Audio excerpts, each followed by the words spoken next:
Skyblock has a lot of items. Like, a lot of items. Some of them make your island look pretty, some make you look or feel pretty, and some make others feel not so pretty. But today, we're going to focus on one in particular, the one that I feel is the most underrated weapon in all of Skyblock. So when dungeons were first added, there was a new NPC added next to both the catacombs entrance, those being the one in the dungeon hub and the one in the hub, named Ophelia. Ophelia sells various items, including potions, super boon TNT, and what I'm going to be focusing on, class-oriented gear, one for each class. 3 of these items have been pretty mediocre since the start, those being the metal chestplate line, the cleaver line, and the undead bow line.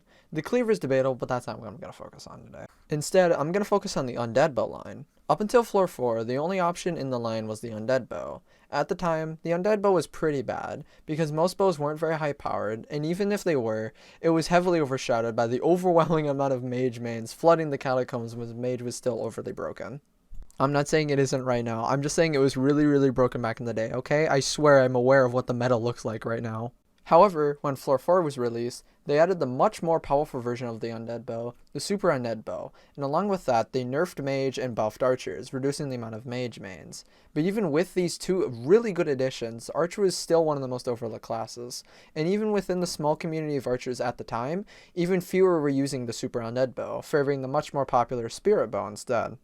In my opinion, I feel like it's happening again. Even with the appearance of a rise in archer mains, the addition of Floor 7 brought the final upgrade to Ophelia items, the archer's item being the death bow. Looking at its base stats, it doesn't seem like anything to write home about. Its damage is pretty good, but it has no strength and a base epic reforge.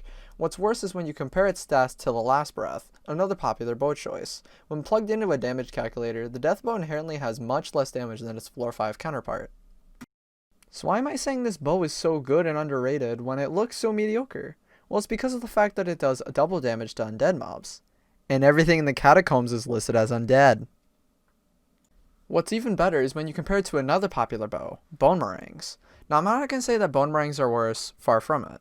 But even on first glance, the first thing that jumps out is that the death bow's damage is only 20 points lower than a bone meringue. Combined with the double damage buff against undeads, i.e. the entirety of catacombs, and you get damage numbers higher than bone meringues get.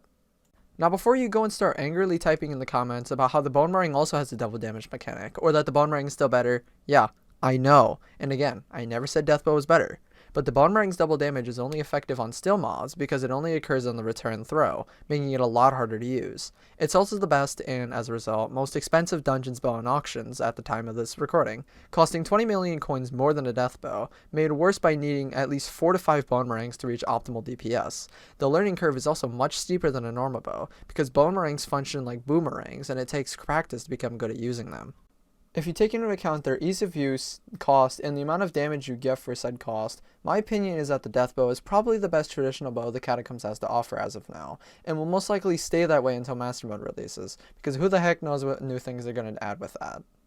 Anyway, thanks for listening to me talk about bows for 7 minutes. If you like this video and want to see more, you should totally click that subscribe button, otherwise I'm going to appear behind you and shove a butter knife in your kidneys. Consider that a warning.